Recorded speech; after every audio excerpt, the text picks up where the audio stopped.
It was a winter's night and business was slow. The girls in the red light district hoped their luck would improve. But for one, the fare she would take that night would be her last. The actions of the offender have been very methodical and deliberate. She identified that he had been a customer of hers. The person who did this was experienced in rope work and bondage. From that, we were advised that there was no match, so we had an unknown DNA sample. It was clear that his violence was escalating, and we did fear that we did have a serial killer on our hands. Can you tell us what you were doing on that day, or where you would have been? I've got no bloody idea.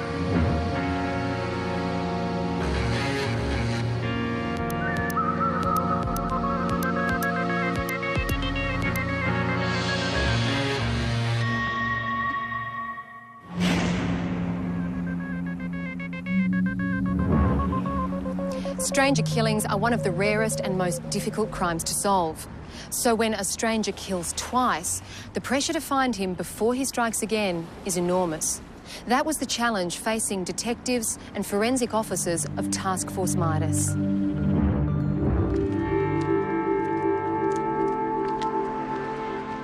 A body was found lying beside the Hendra police station in a vacant lot. It was discovered by a truck driver doing a U-turn. The body was that of a female. She was laying in the fetal position. She was dressed in a black top and a pair of ankle boots only. It could be seen that rigor mortis had set into the body, which indicated to us that she had perhaps been in that location and deceased for some 4 to 6 hours. She had obvious signs of stab wounds to her stomach and her back, and it appeared that her throat had been cut. The amount of blood found at the scene, to me, was not indicative of the injuries that had been suffered by the victim. That indicated to me that perhaps the primary crime scene was elsewhere and that this crime scene was a secondary crime scene, and that being where the body was dumped. On the examination of the secondary crime scene, we located a set of tyre tracks, which we believe drove up towards the direction of the body, appeared to do a U-turn and reverse back to where the body was, and then drive away from the body. There was also a number of footprints from what appeared to be the same shoe. These footprints appeared to come from where you would expect the driver's door to be and moved around the body and then back to where you would expect the driver's door to be. We established that the footprints at the crime scene were not left by the truck driver. This suggested to us that these tyre impressions and the footprints were more than likely the offenders. I took photographs of the shoe sole impressions and tyre track impressions.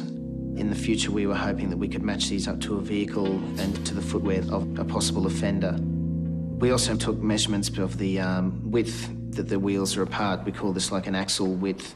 If we could locate a vehicle, we would compare these measurements to the wheels they have and also the axle length of the vehicle to hopefully positively identify that that vehicle had been at the scene. But in order to identify the offender and then put him, his car and shoes at the crime scene, the detectives needed to identify the victim first. We had nothing, no wallet or anything to assist us at the scene at the time, so I took digital photos of the deceased, and due to the clothing she was wearing, we had an idea that possibly she might have been from the Fortitude Valley area, which is the red light district of Brisbane. These photographs were sent in to detectives in there and they were able to give us a name of Jasmin Crathern, a known street worker there. Postmortem was conducted on the deceased and we located at least 14 stab wounds that we could clearly make out. Most of these stab wounds were probably around 2.5 centimetres wide. Some of them were up to 16 centimetres deep, which would indicate there was quite a grisly and aggressive attack on the deceased. The murder weapon was most likely around 15 to 17 centimetres in length. Not a serrated-edged weapon, more than likely a clean blade, possibly a clean blade on both sides, so therefore a dagger-type weapon. With no defence injuries and the toxicology report indicating there were no drugs that would have caused Jasmin to become unconscious, it was more than likely this was a surprise attack. And because she was only partially clad, led us to believe that possibly the offender in this case could well have been a client or a customer.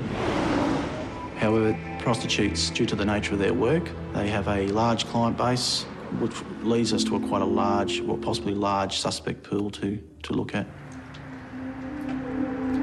So in order to narrow that field, as well as look at other possible suspects who may have known and wanted to kill Jasmin, detectives went to the red light district. Once it was explained to them that we weren't interested in their day-to-day activities, that we were interested in solving a murder of a friend or an associate of theirs, they were more willing to speak to police. We discovered that in addition to the clothing that Jasmin was found in, she was also, prior to the incident, wearing a beige short miniskirt, a beige sports type jacket and carrying a black handbag. We also learnt that an associate by the name of Renee had also lent her a black top, and we suspected that the black top was in fact hers. That top, along with Jasmin's boots, were currently being forensically examined to see whether any DNA from the offender could be found. But now that police knew what she was wearing that night, they hoped they might find her with her killer on footage from the various cameras around the valley. This footage was viewed. It was a quite time-consuming task, however important task. And from this footage, we were able to obtain one sighting of Jasmin at the BP service station. But in this one sighting, Jasmin was alone. It was 8:32 p.m, and police knew she would meet her killer in the next 3 to 8 hours. And one suspect had just emerged. Our inquiries in relation to this male person found that he had just recently been released from prison, in fact for a very serious stabbing assault.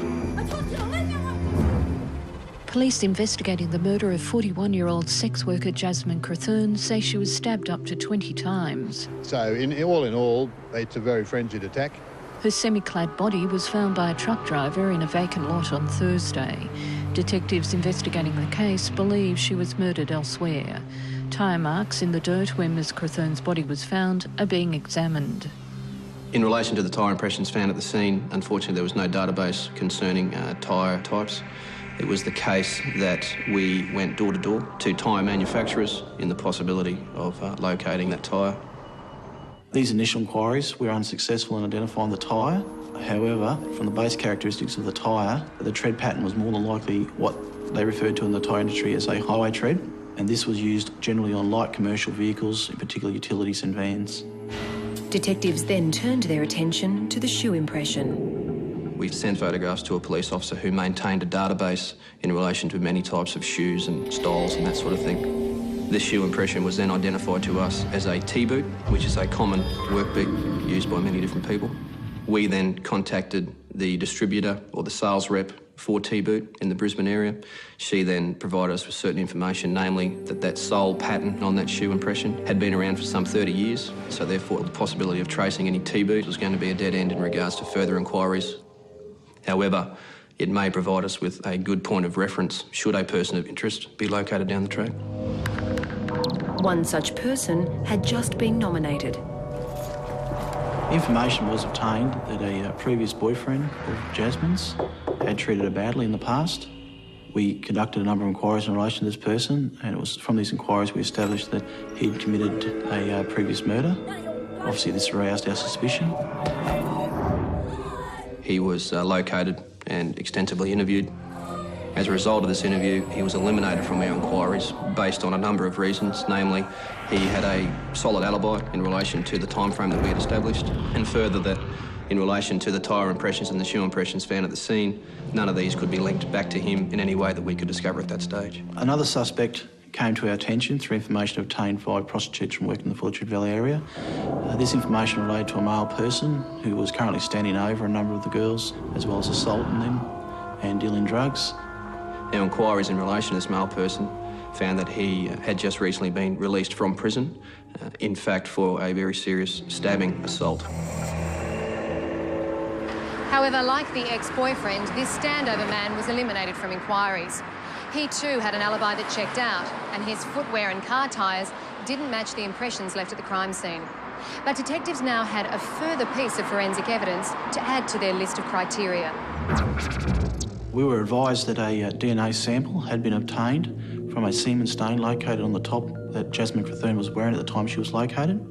We believed that this semen stain was more than likely to have come from a client. We hoped that this client would also be the offender. That DNA sample was then compared to DNA samples that are contained on the DNA database. From that, we were advised that there was no match, so we had an unknown DNA sample. We located a number of regular clients that used the services of Jasmin. DNA was also taken from all of these regular clients voluntarily, and all of these regular clients were eventually eliminated as persons of interest. There were two possible scenarios that Jasmin was either killed by a person that she knew or by a stranger, a client that she just met on that night. At this time of the investigation, we were fairly confident that we had spoken to most of Jasmin's male associates and had eliminated them as being possible suspects. So it led us to believe that we were more than likely looking at a stranger, someone that wasn't known to Jasmin, a client that she had met that night. Police investigators converged on Deepwater Bend Reserve, where the woman's body was found by council workers at 7:30 this morning. Now, 6 months later, it appeared another sex worker may have met that same client.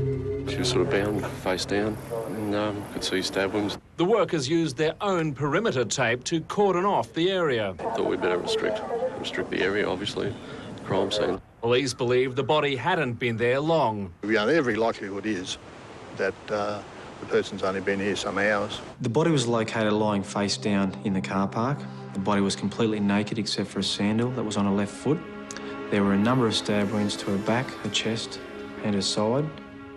A digital image was obtained of the deceased's fingerprint, and she was identified as a 42-year-old Brisbane prostitute by the name of Jasmin McColl. She had a number of ropes that were tied around her legs, her waist, her hands, and she was also wearing what appeared to be a blindfold and a gag. Julie McColl had been stabbed 24 times, and like Jasmin Crathern, a number of those wounds were 16 centimetres deep. But this time, the actions of the killer weren't as frenzied. The ropes hadn't been damaged in any way, which showed to me that the actions of the offender had been very methodical and deliberate. However, those undamaged ropes were providing a possible lead. Knowing the way that the ropes had been tied and the work that Julie did indicated to us that bondage may have been used and that the person using these ropes was experienced in bondage. Now, we were of the opinion that these were the property of the murderer. It wouldn't be items typically carried around by a prostitute waiting for a potential bondage client. And we believe that a scientific examination of those might lead us to the owner of those items and potentially the killer. We learned from our inquiries that the rope that was used to tie up Julie was a multi-plait braid cotton type rope, which is a fairly common type of rope. And on the end of the piece of rope which was used to tie her wrists, there was what are referred to as rope end clips, which are placed on the end of the rope to prevent fraying. While the rope was common, the good news for detectives was that this rope could not be bought with these rope clips attached. They had been crimped with a tool. We then had the future potential to find the tool which had been used to crimp those based on the impressions that the tool left. But like the tyres and shoe impressions in the Jasmin Crathern case, it was a matter of finding the suspect first, and a discarded cheque that had been found right next to Julie's body was their next point of call. There's motive here for this guy. I mean, here he is using the services of this woman, and now she's robbed him of his money.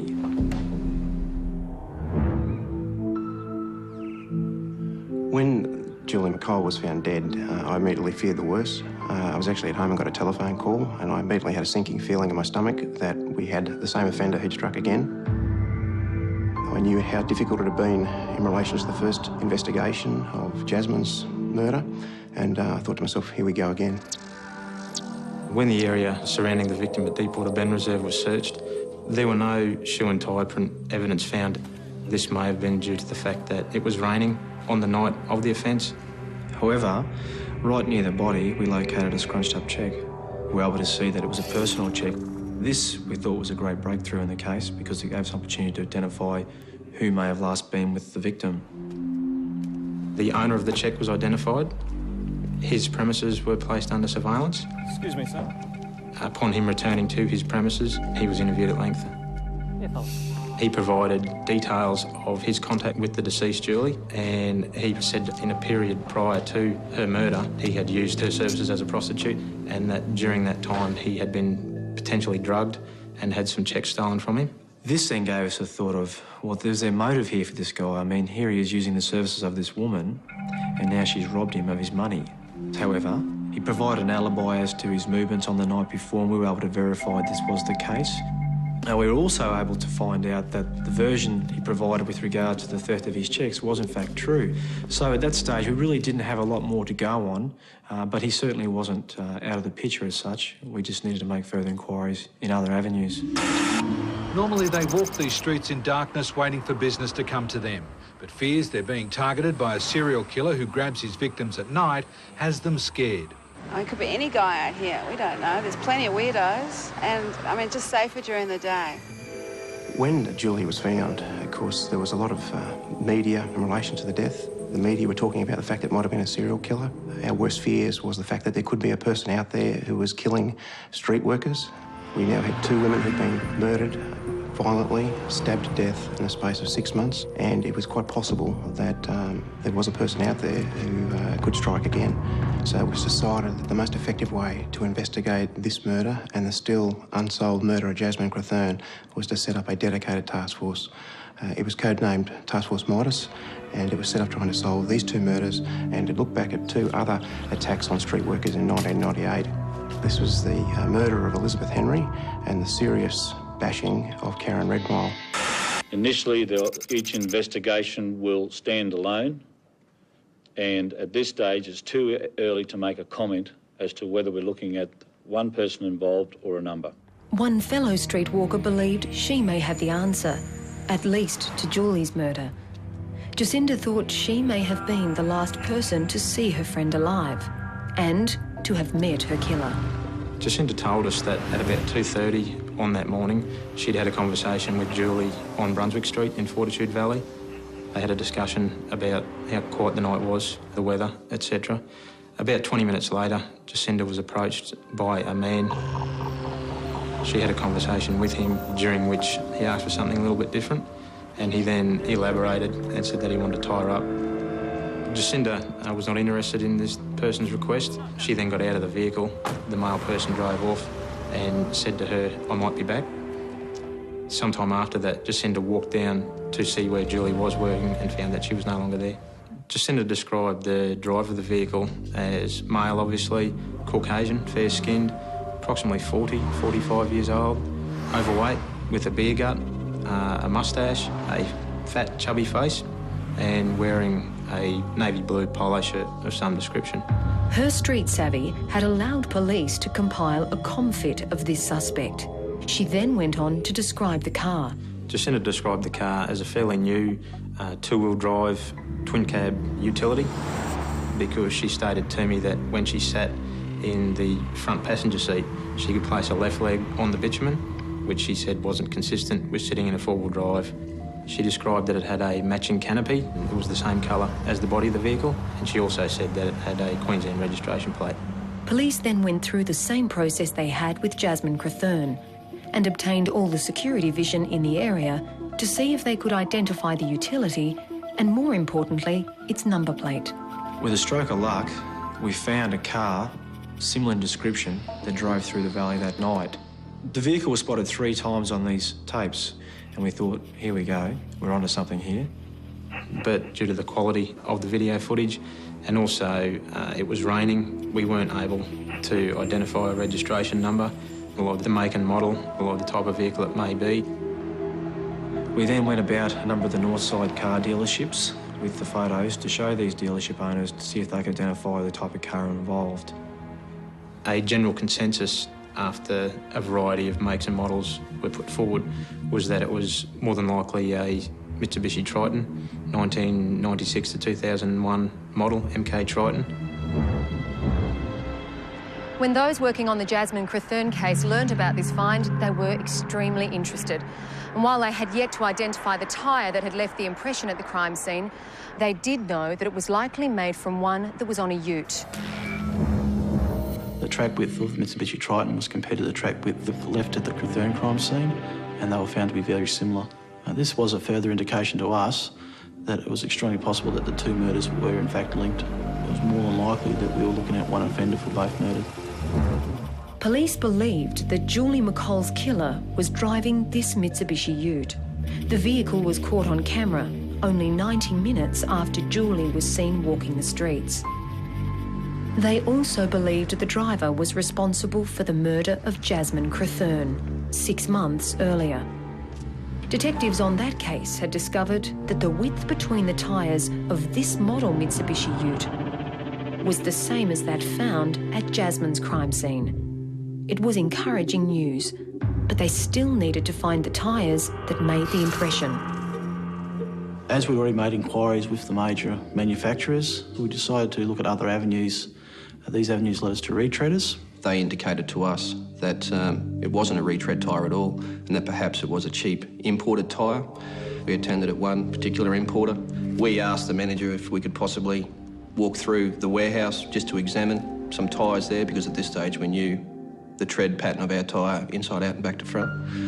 Whilst walking through the warehouse, we discovered the tyre, and it was a Chinese imported tyre. It had only been imported into Australia since the year 2000. That only a couple of thousand had actually been imported and sold, and that this manager was the only person who imported that tyre into Australia.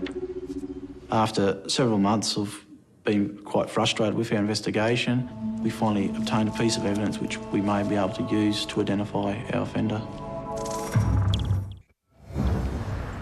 So as detectives Paskin and Ryan began to go through the 2,000 or so possible buyers of the tyre, back at the McColl investigation, a list of several hundred registered Mitsubishi Tritons had been identified. The only problem was there was no way of telling whether the ute was a two-wheel drive with a dual cab, as seen in the security vision. So we were looking for ways that we could narrow that field. The security footage also indicated to us that the vehicle had a number of non-manufactured features to it, and that included very distinctive pinstriping down the side. And there was a CB aerial that was discernible.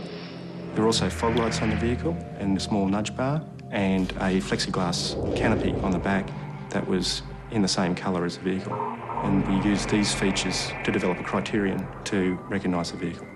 Our primary focus was on vehicles to the north of Brisbane, and that was essentially because the two dump sites for the two bodies were adjacent to the Gateway Arterial Road that heads north from the Brisbane River right through to the Sunshine Coast. So as they headed back one day from checking out vehicles on the north side, they noticed a utility driving towards them on the opposite side, heading back to that crucial area. It had all the extra features police had been looking for.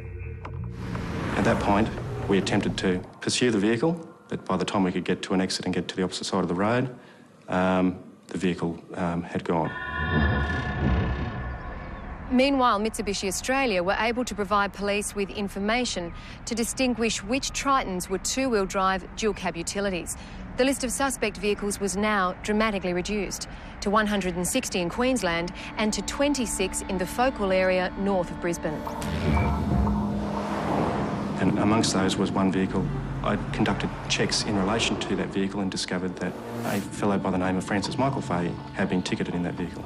I conducted checks in relation to Mr Fahey and established that sometime previous he had been convicted of a work cover fraud offence, and a prison photo existed of him. I managed to obtain a copy of that photo, and I compared it to a confit likeness that had been prepared by an eyewitness and saw that there were similarities. We then proceeded out to the Narangba address, where we observed, sitting in the driveway, a grey MK Triton that clearly had the pinstriping that we were looking for, CB aerial, and that it had other features, including the grey canopy, consistent with the colour of the vehicle. Because the vehicle was facing towards the garage, we were unable to see whether it had fog lights or the nudge bar on the front, but we were satisfied that that was the vehicle that was depicted in that CitySat footage. We proceeded back to headquarters and put mechanisms in place to have the vehicle put under surveillance. During surveillance of Fahey, we were able to determine that he did frequent the Deepwater Bend Reserve at Bald Hills, where Julian McColl was located. And on one such occasion, our surveillance team was able to see that in his vehicle was a pair of T-boots. Detectives then began inquiries to confirm whether Francis Fahey could be the owner of those T-boots. With this genuine suspect now in their sights, They didn't want to blow their chances by jumping in too early and speaking with him without collecting as much evidence as they could. It was established that Francis Fay used to work for the Queensland Ambulance Service. Inquiries made with the sales rep for T-Boots ascertained that at one point in time T-Boots were supplied to the Queensland Ambulance.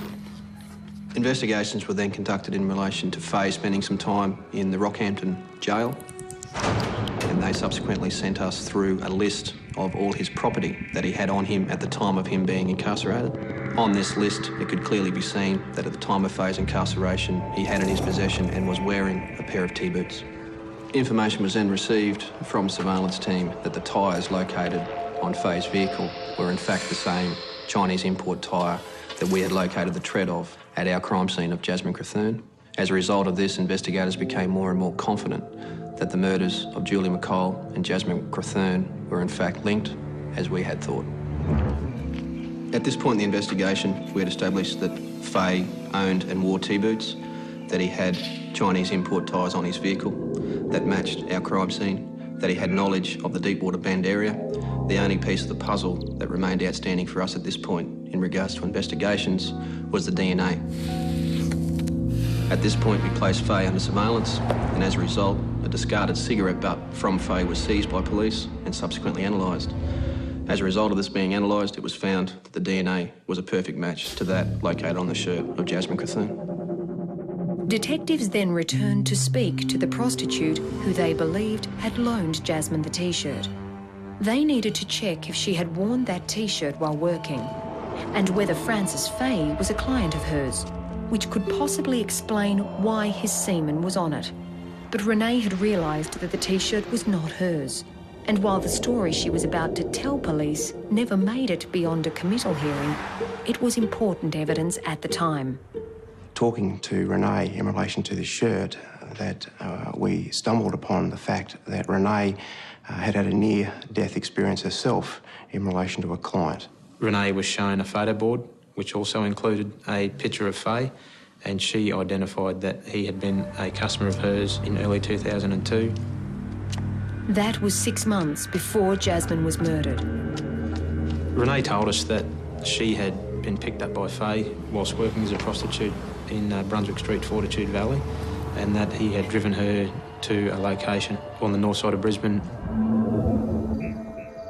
She stated that they had sexual intercourse in his motor vehicle, and as she was about to redress herself, Fay produced a pair of handcuffs, identified himself as an officer with the Australian Taxation Department and that she was under arrest, and he tried to handcuff her within the motor vehicle. She was able to escape. Fay followed her in his motor vehicle and attempted to run her down.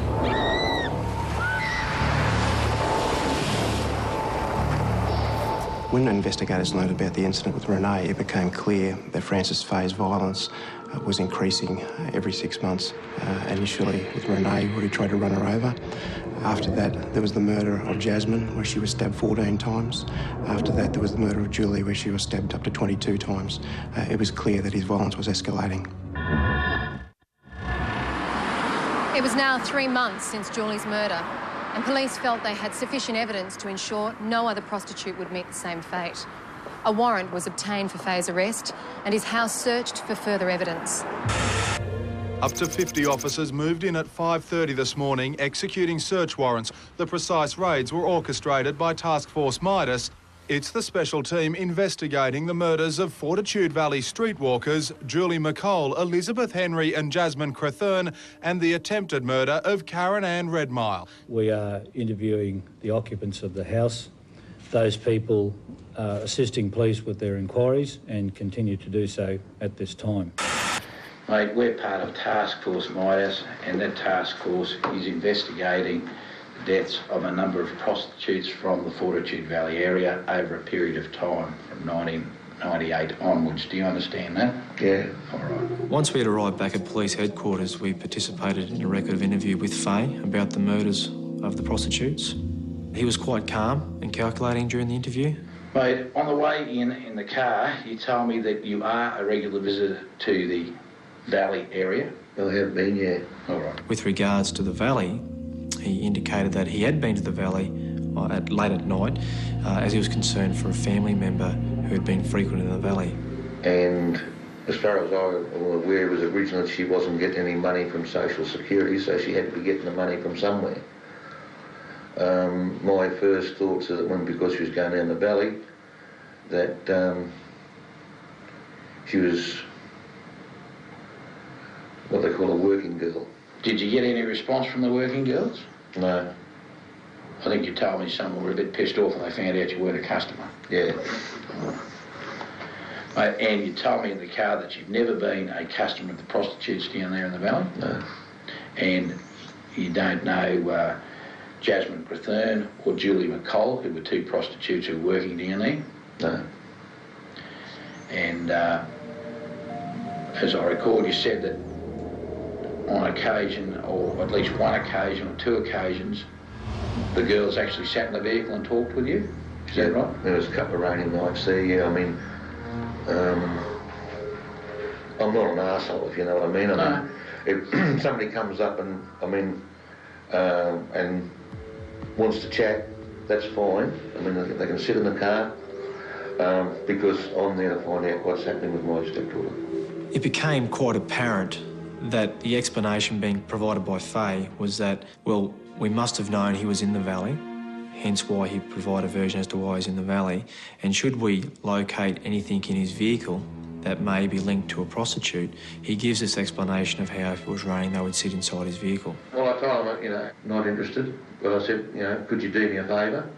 And they sort of look at me, we don't do any favours, so I explained who I was looking for, and they said no, we haven't seen him.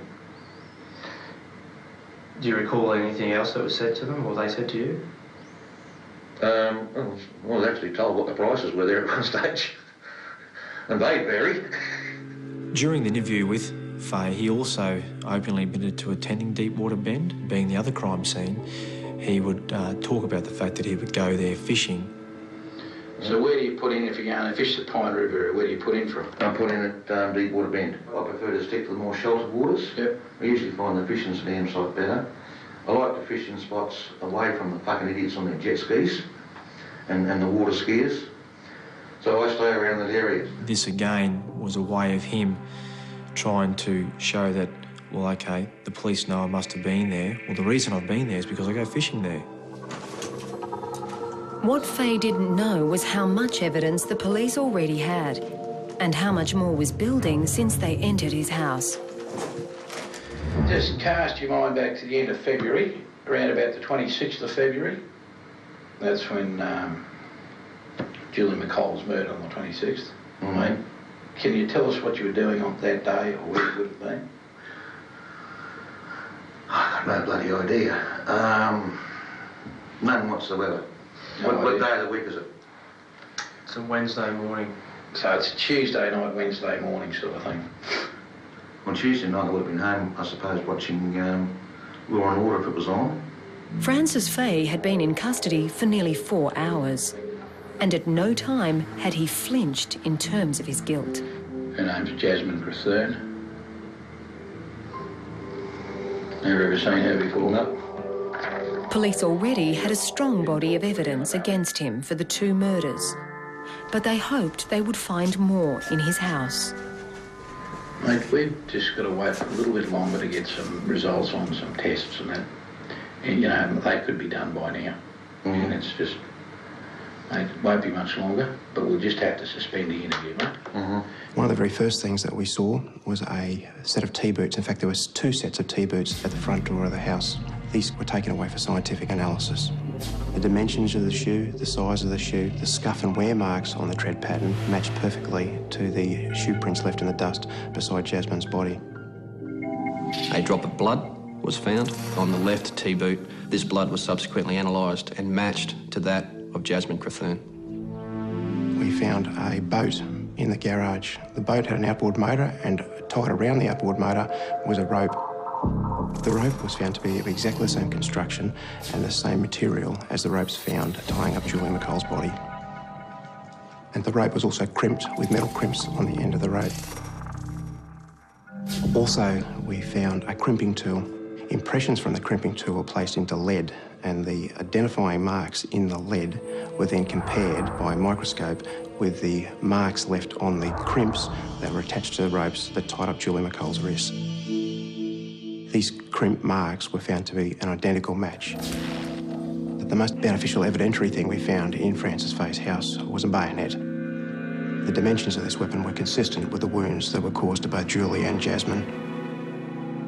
During the search of the house, there was a lengthy break between two of the interview tapes, and this is when a lot of the main information was coming in. Mate, ever smoke one other cup of coffee or a glass of water? I'll have a glass of water. We feel at that time that Faye was having problems, sticking to this story. He must have known that we were getting a lot of evidence that could link him to these crimes, and it was getting too much for him to bear. It was at this stage that Faye summoned us back to the interview room. Mate, a short time ago I was called back into the room. I was told that you wanted to speak to me. Yep. Mate, what is it you want to talk about on this occasion? I just want to get a lot of shit off my chest. Mate, is it in relation to the matters that we have spoken to earlier this morning? Yep, two only. And that's the one at Hendra and the one at Deepwater Bend. Faye then started to talk about the death of Jasmin Crathern. He indicated how he picked her up in the valley that night. And this bird jumped in and wanted to know if I wanted any company. And I said, yeah, I don't mind if the company. And she told me what the prices were, $50 for a blowjob. And it kind of appealed to me, so I agreed. We drove into a vacant lot. She wanted to be paid first up, and so I paid her the $50, and we walked to the back of the car and had oral sex. The condom broke, and next thing I recall is that I'm hooking along the bloody gateway at a fucking great rate of knots. The other one, I pulled up there at the Night Owl place. I got a cup of coffee from there, and I think I got something to eat. Can't remember what I had to eat. I pulled into a side street. I think it was on the right-hand side, heading back towards the wall. Pulled up there to finish my coffee. Got a tap on the window, and this bird was offering different services and what have you. She offered to give me a blowjob for $25, I think it was. And she sat in the car with me while I was finishing my coffee, and she started, talking about what turned me on, that sort of stuff, and that led to the bondage thing. And then she suggested that we go back to her place. I said no, I wouldn't be in that. I wouldn't feel safe. And the only place I could think of was Deepwater Bend, and I told her about it, and she agreed to go. With this sort of weather, she said, I'm not going to get much business tonight.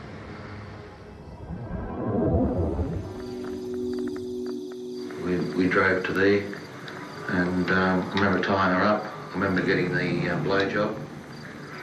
And next thing I remember, I'm pulled up on the side of the road underneath the bridge, and I'm using these drink bottles and cordial bottles to wash blood off my legs. And I threw my guts up. I remember doing that. Both of these women have died from stab wounds? Yeah. Mate, can you tell me how these stab wounds came to be inflicted? Well, I obviously stabbed them, but I don't have much recollection about it at all. Do you recall what you did it with?